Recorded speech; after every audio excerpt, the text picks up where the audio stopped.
ازيكم عاملين ايه؟ النهارده هنعمل مع بعض القرص الصفراء او المحوجة. دي طريقتها سهلة جدا، كله في طبق واحد.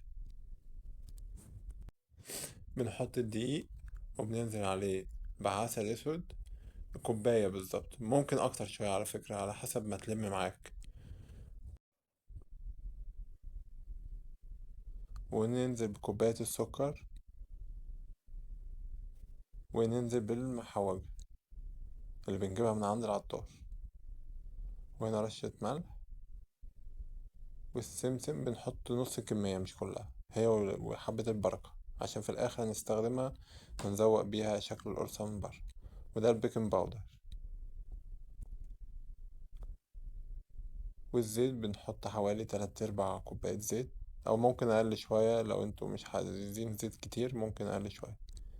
ونعجنها لغاية ما تبقى مرملة معانا، عاملة زي الرملة كده.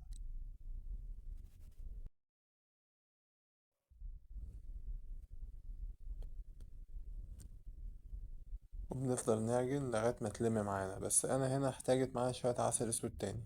انتوا ممكن تبدلوها ب... بشوية مية لو انتوا حابين كده برضو، بس طعمها هيفرق كتير يعني. هي بتتعجن أصلا بعسل أسود بس. ونفردها في الصينية، والصينية طبعا تبقى مدهونة زيت. هي صيامي وموفرة جدا، بتبقى تحفة مع الشاي وال... وتلاقيها على الفطار حلوة والعشاء حلوة ومية مية.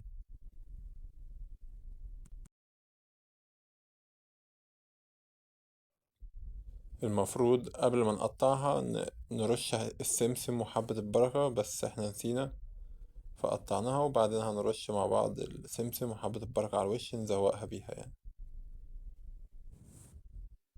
ما بتاخدش وقت في الفرن، يعني حوالي ربع ساعة مثلا، أكتر أقل. يعني غالبا لو الفرن بتاعك سخن من قبلها بكتير وكده هتاخد أقل، يعني 10 دقايق مثلا، 12 دقيقة، أقصى حاجة ربع ساعة. المفروض تبقى متقطعة حتت صغيرة كده عشان تبقى عاملة زي بسكوت صغيرة يعني. بالشكل ده المتعارف بيه يعني. بس انت تقطعوها بقى زي ما انتوا حابين.